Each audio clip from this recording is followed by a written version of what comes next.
Good morning. Welcome to our service from the Unitarian Society of Northampton in Florence. I'm Rick King. I'm a member of the board and the Small Group Circles team. If you are new or returning after a time away, we're glad to see you. Please feel free to fill out a blue welcome card, which you can put in the offering plate later in the service. There's also a link to an online version in the chat. We'll put you on our email list so you can receive information about all that we do. We strive to be a congregation that welcomes people of all ages, races, religious beliefs, backgrounds, sexual orientations, gender identities, and abilities. We belong to the Unitarian Universalist Association of Congregations, and we are guided and inspired by its values and principles. Our values and principles move us to remember that those of us in the Pioneer Valley live on the unceded homeland of the Pecumtuck, Nonotuck, and Western Nipmuc peoples. We acknowledge our responsibility to confront the legacies of dispossession and systemic racism that are part of our collective history, and we affirm and celebrate the many legacies that inspire us. As many of you know, the board learned on Monday that Janet has decided to retire at the end of July. We will have many opportunities between now and then to celebrate her ministry and to say goodbye.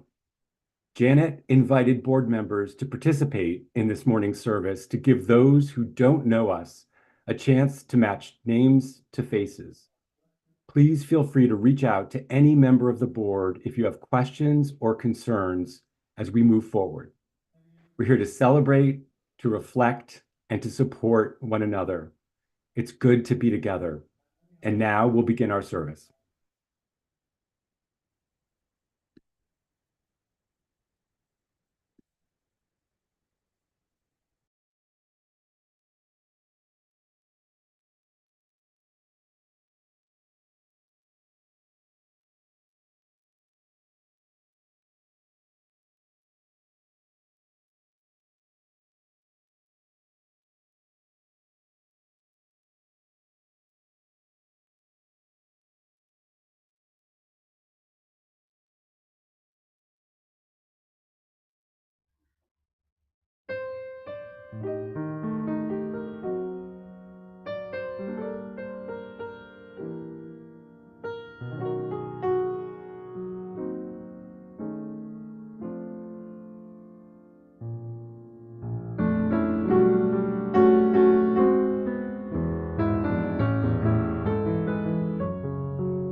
Opening words this morning are by Kathleen McTeague. The 1st of January is another day dawning. The sun rising as the sun always rises. The earth moving in its rhythms with or without our calendars to name a certain day as the day of new beginning, separating the old from the new. So it is. Everything is the same, bound into its history as we ourselves are bound. Yet also we stand at a threshold, the new year, something truly new, still unformed, leaving stunning power in our hands. What shall we do with this great gift of time this year? Let us begin by remembering that whatever justice, whatever peace and wholeness might bloom in our world this year, we are the hearts and minds, the hands and feet, the embodiment of all the best visions of our people. The new year can be new ground for the seeds of our dreams. Let us take the step forward together onto new ground, planting our dreams well, faithfully, and in joy.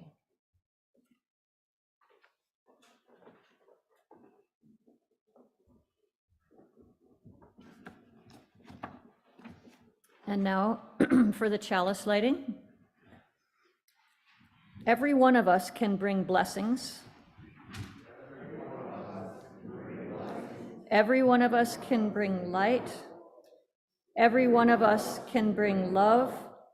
We light our chalice in gratitude for this community and for the blessings each one brings.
Now it's time to greet one another. We can begin by turning around and saying hello to everyone here on Zoom. And then say hello to each other.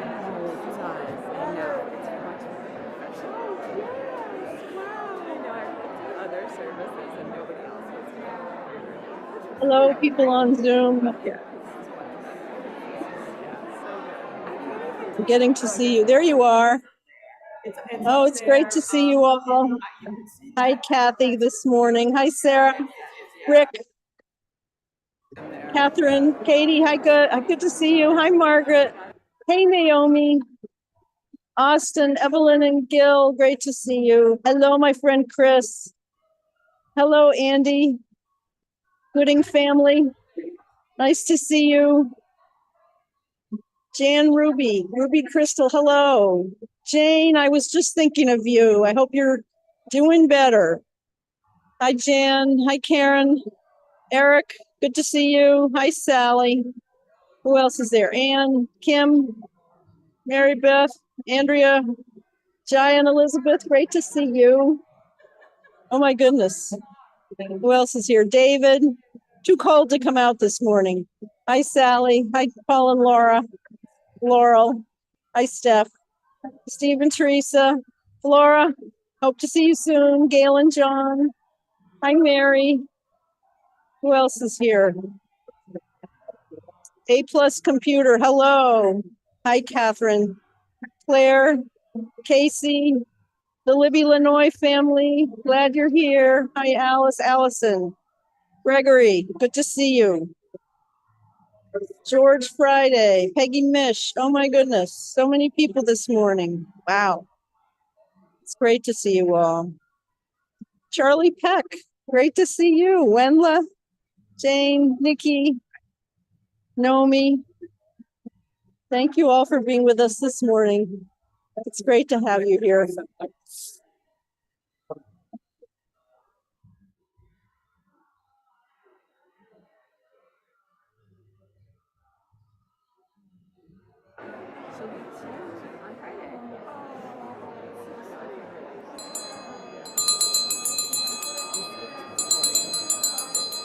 Oh, well, we could do that. Then leave.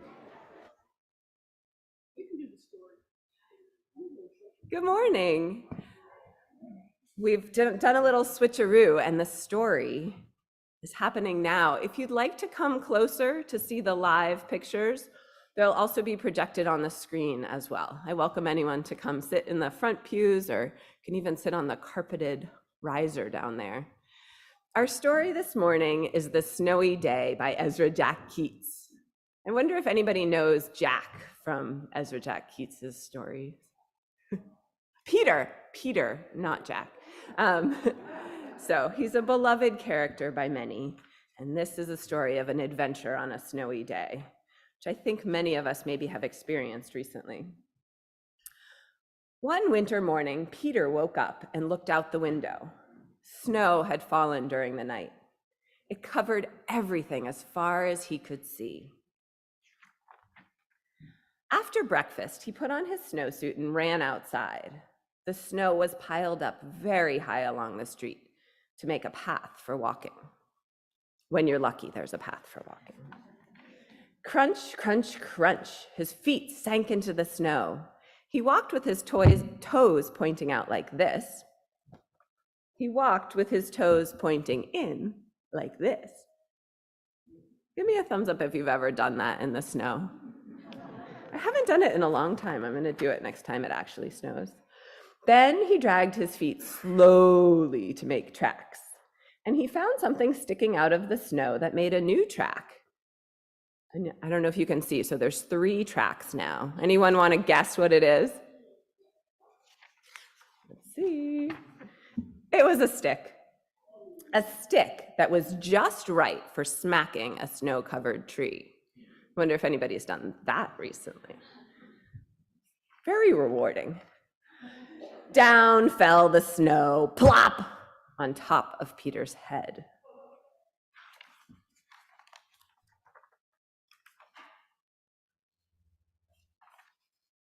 He thought it would be fun to join the big boys in their snowball fight, but he knew he wasn't old enough, not yet. So he made a smiling snowman, and he made angels. Have any of you made a snowman recently? Or angels? We have some carrots hidden underneath the snow in our front yard from a snowman that melted. He pretended he was a mountain climber. He climbed up a great big, tall, heaping mountain of snow and slid all the way down. He picked up a handful of snow and another and still another. He packed it round and firm. If you'd like to make a snowball where you are right now, you're welcome to, without actual snow. And he put the snowball in his pocket for tomorrow. Then he went into his warm house. He told his mother all about his adventures when he took off his wet socks. And he thought and thought and thought about them. Before he got into bed, he looked in his pocket. His pocket was empty. The snowball wasn't there. He felt very sad. I hope that hasn't happened to anybody. While he slept, he dreamed that the sun had melted all the snow away. But when he woke up, his dream was gone. The snow was still everywhere, and new snow was falling. After breakfast, he called to his friend from across the hall, and they went out together into the deep, deep snow. And that is the end.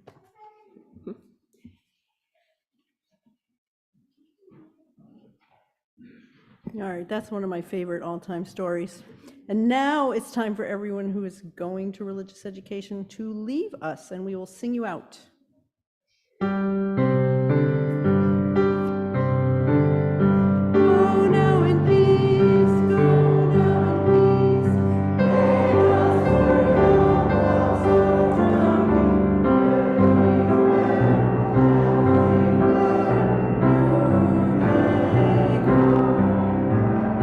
Go now in peace, go now in peace. May the Spirit of love surround you.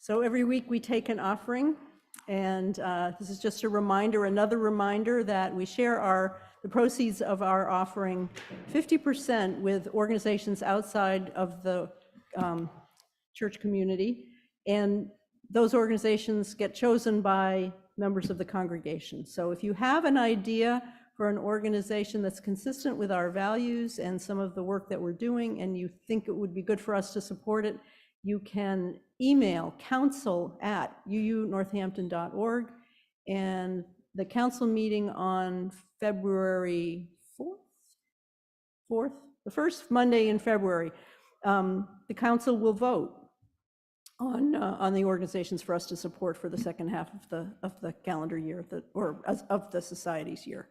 So the work that we do here is made possible by our generosity. And our morning offering will now be given and very, very gratefully received.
Our meditation today is from James Baldwin. For nothing is fixed, forever and forever and forever it is not fixed. The earth is always shifting, the light is always changing, the sea does not cease to grind down rock. Generations do not cease to be born, and we are responsible to them because we are the only witnesses they have. The sea rises, the light falls, the light fails, lovers cling to each other, and children cling to us. The moment we cease to hold each other, the moment we break faith with one another, the sea engulfs us and the light goes out.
This is a reading by Angela Herrera. Don't leave your broken heart at the door. Bring it to the altar of life. Don't leave your anger behind. It has high standards, and the world needs your vision. Bring them with you, your joy and your passion. Bring your loving and your courage and your conviction. Bring your need for healing and your power to heal. There is work to do, and we have all that we need to do it right here in this room.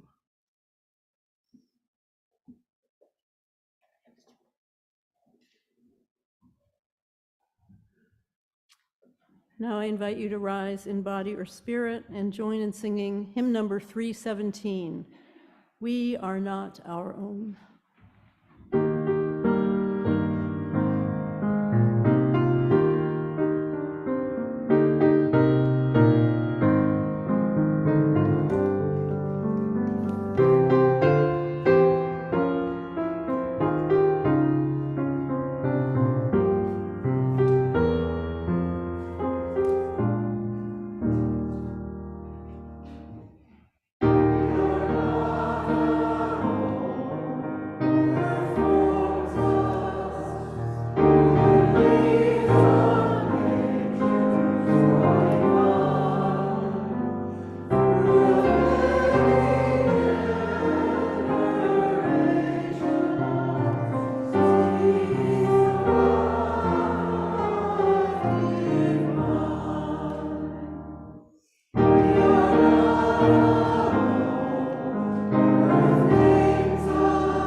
That reading from Reverend Angela Herrera is usually read as opening words because it's a welcome message for everyone who ventures into a religious community like this one.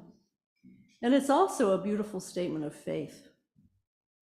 Bring your whole self, your anger, your standards, your joy, your passion, your patience, your impatience, your love, courage, conviction, hurting, power to heal, power to listen, power to forgive.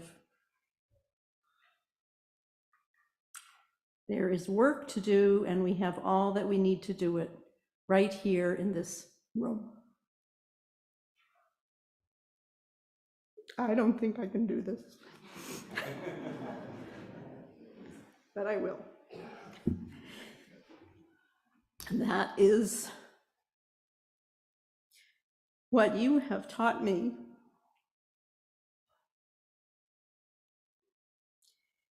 and what you continue to teach me, and it's what I've learned and what you will continue to learn.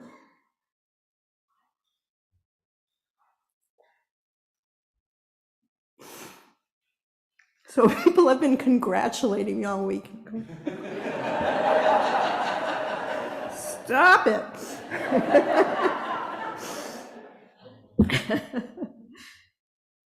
So for nearly 15 years, 14 and a half, I have loved being your minister. And I know in my heart, for me and for you, it's time for a change. So I need to tell you a little bit more about what happens next. I will be here as your minister until the end of July. So what's that, 6 more months? Late in the spring, the board will hire an interim minister. That's something that the board does. And that person will serve for 2 years. Most interim ministers have a specific interest and training in working with congregations that are going through a transition. And there's a UUA guide on ministerial transitions, and this is what they say about what the interim minister does. The interim minister assists the congregation in moving beyond its last ministry and equipping itself for a new, different ministry. The preparation involves helping the congregation look at practices that may or not be serving them, assisting through the emotional process of transition, setting sites forward, and connecting the congregation to needed resources. So the interim's job, in other words, is really to provide space, in part so that the personality and presence of the minister who has left doesn't have too much impact on the process of choosing a successor, which makes a lot of sense. And I have good reasons to believe, as I said in the note that I sent out, and because I've had conversations with Keith Cron, who heads the transitions office at the UUA, I think that there will be strong interim ministers who are going to be interested in serving here. This is a great place to serve, and people will want to come. Some of you have asked what's next for me. Booker and I are planning to stay here in Northampton. Well, we're about to put a new roof and solar panels on the garage. So we kind of have to stick around to recoup some of that investment. And there are certainly things I'm looking forward to in retirement, such as more frequent visits with our grandchildren who live in Tennessee, as many of you know, and our son Elliot, who had the audacity to move to the West Coast, to Oregon, a few years ago. I'm looking forward to being able to read more and doing some volunteering. Maybe I'll relearn how to play the piano. I'm going to spend more time with friends, and who knows? Who knows? A lot of you have told me just things. A lot of you are retired out there. I'm getting lots of advice. And I know it will be a big adjustment, and I'm confident good things will emerge.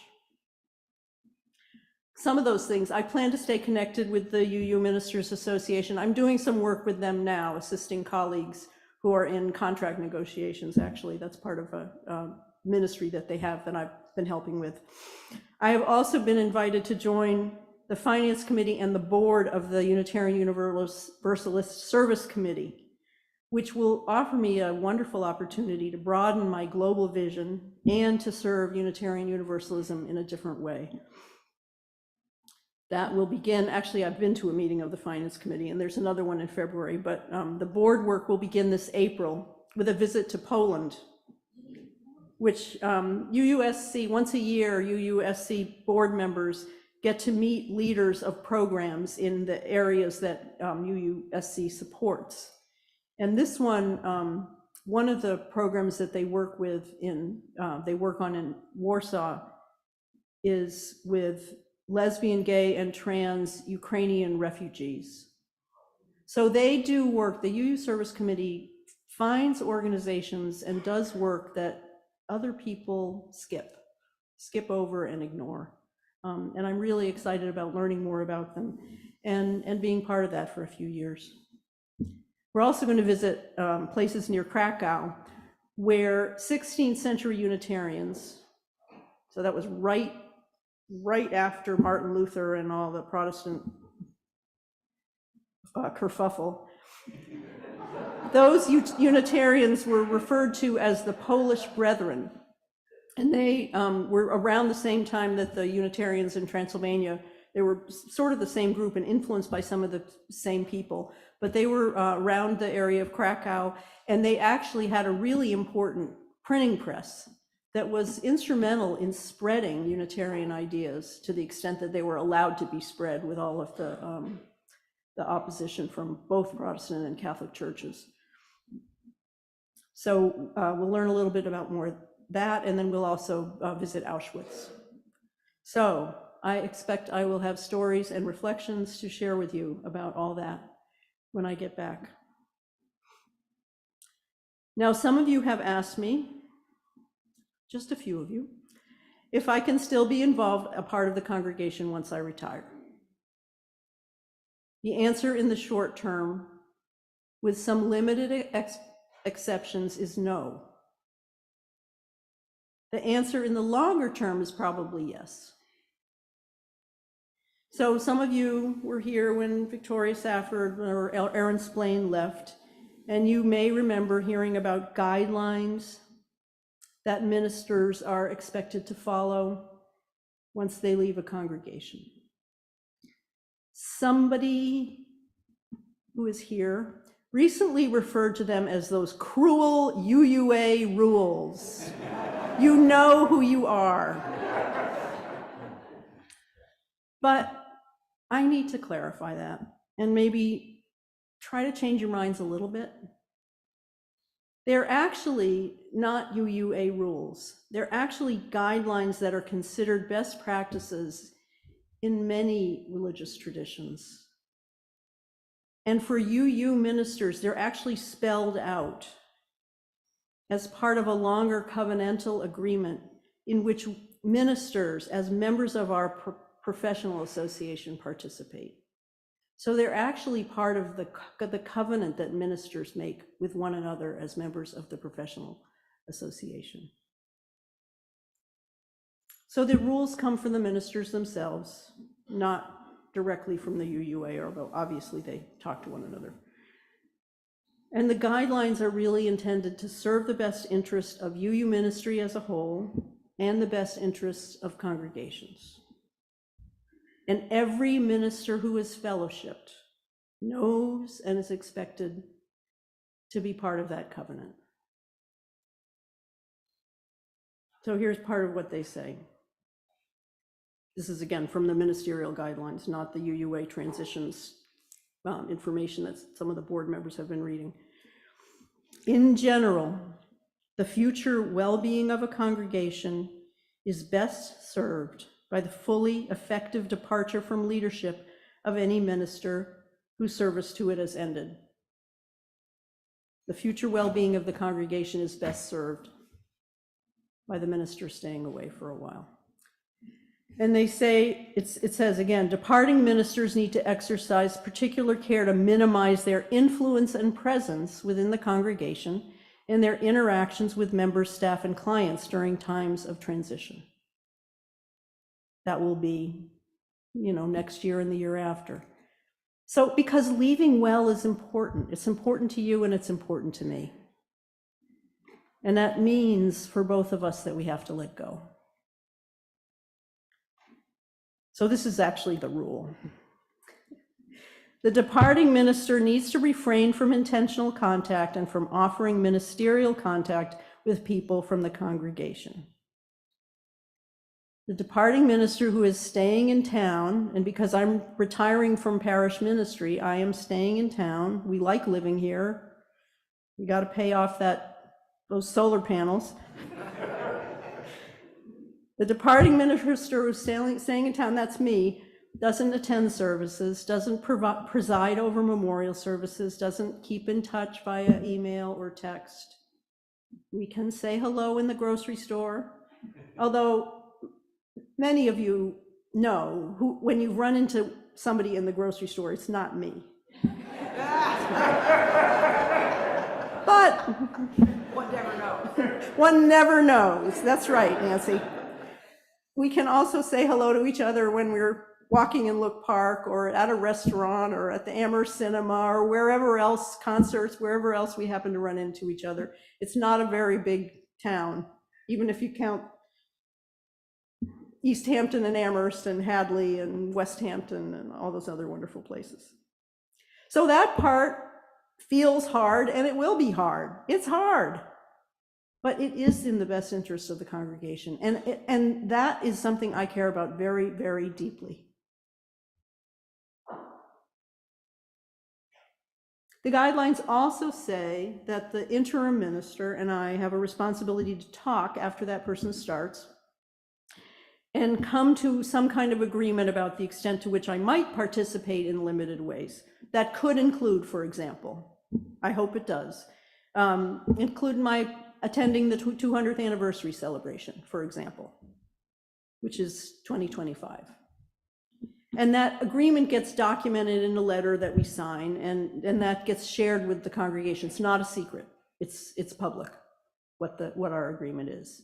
So if you call me because, and this happens, I had a former minister once who someone asked that minister to preside over the graveside service of a member of the congregation without informing the current minister.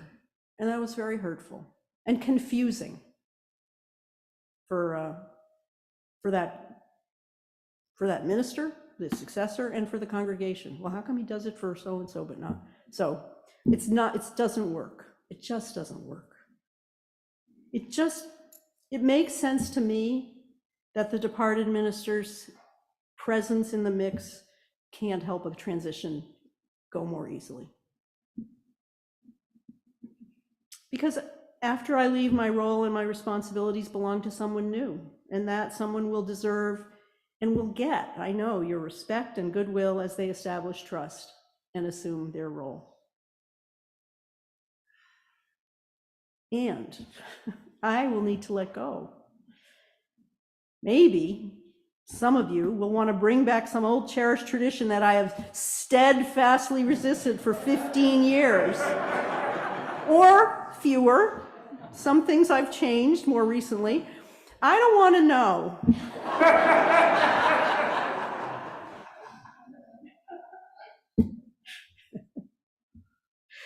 The guidelines also say that experience has shown that over the long term, a congregation and a previous minister may benefit from that minister's continuing participation as a member of the congregation after their professional leadership to the community has ended.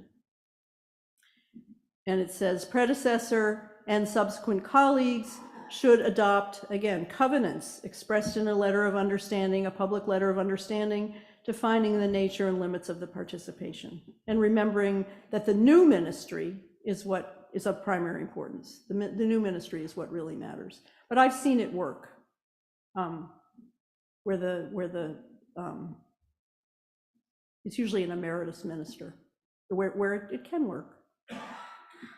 So that was 2 pages worth of the answer to, will you still be involved in the congregation, is no, not in the short term, although there may be some special exceptions, and it's very possible in the longer term, if that's what makes sense for everyone. And standing here today, I hope it will. I hope it will. So I was looking back and remembering the first time I stood in this pulpit to preach. That was on April 26th of 2009. And I was here, it was my first week, the beginning of my first week as your candidate for settled minister. So I was preaching for the first time, the first Sunday of candidating week. And then there was a week of gatherings and meetings and grillings and other things. And then I preached again the following Sunday. Now, that's a process that happens when you're ready to call a settled minister, and it gives the congregation a chance to meet that person and decide whether to vote to call them. So this was my first Sunday, and I read from Howard Thurman, whose work is still a constant source of wisdom and comfort in my spiritual life. And this is what I read. I said, as he wrote, "We are always in the midst of harvest and always in the midst of planting. The words that we use in communication, the profound stirrings of the mind out of which thoughts and ideas rise, the ebb and flow of desires out of which the simple or complex deed develops, are all caught in the process of reaping and sowing, of planting and harvesting." He goes on, "There are no anonymous deeds, no casual processes. Living is a shared process.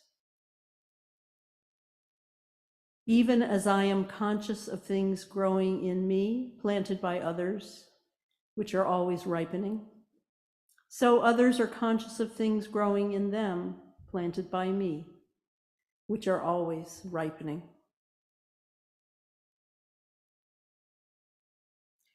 And on that Sunday, we sang "We Are Not Our Own," which was a hymn I had discovered the week before, and I don't think anyone had ever sung it either.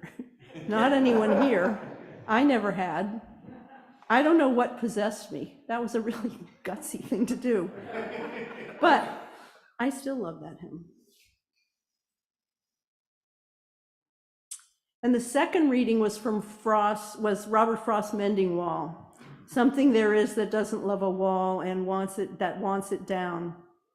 And I started the sermon with a story about a girl who read the poem in her English class, and it was a story I made up. And then she figures out by the end that the farmer in the poem was her grandfather. And then I went on to talk about different ways of perceiving and processing and knowing. And that sermon, as I read it now, was full of words. Too many words. And expressed much more formally than I had remembered. But it must have been acceptable. And the take-home message hasn't changed. We are not our own. We plant seeds in one another. The ebb and flow of desires out of which our actions spring are caught in the process of reaping and sowing, planting and harvesting. And the gift of our living, all of it, is a shared process. And we are all part of that wondrous interdependent web of existence, some of it knowable, some of it not. We are not our own. We need one another, and the world around us needs what we can offer. Our anger, our standards, our energy, joy, passion, patience, impatience, love, courage, conviction, hurting, power to listen, power to heal, power to forgive.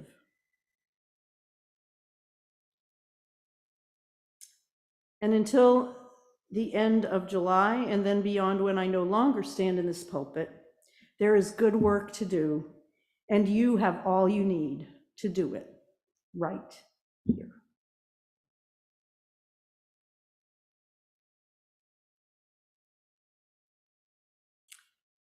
Our final hymn this morning is number 108.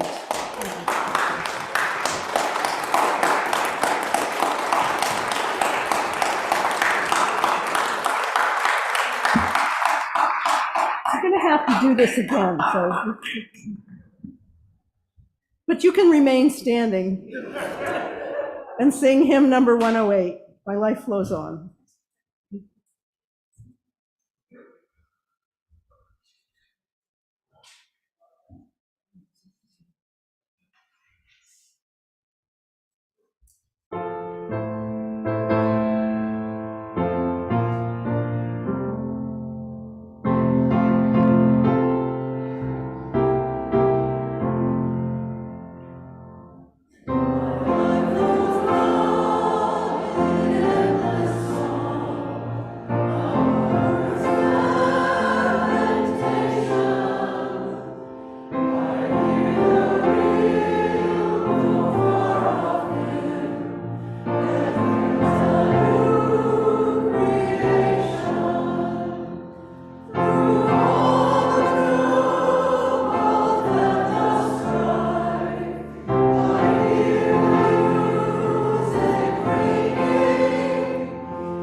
As we weather winds of change, may we cherish moments of stillness. May we remember all the grace-filled blessings of our lives. And may we trust that there is unimagined good yet to come. Go in peace.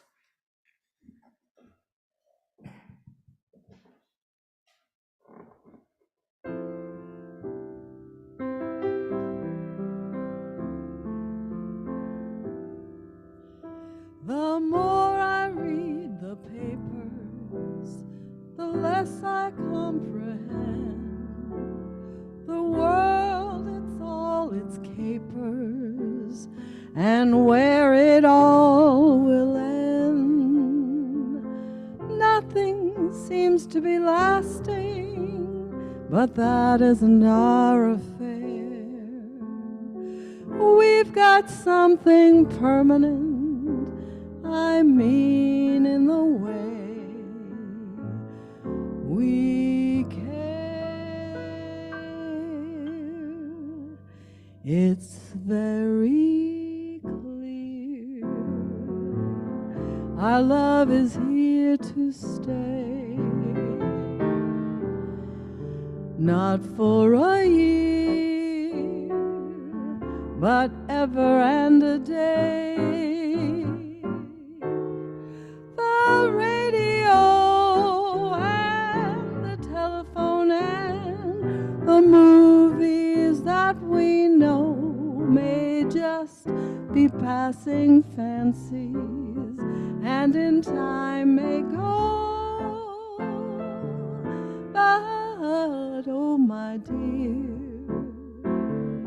our love is here to stay. Together we're going a long, long way. In time the Rockies may crumble, Gibraltar may tumble, they're only made of clay. But oh, our love is here to stay.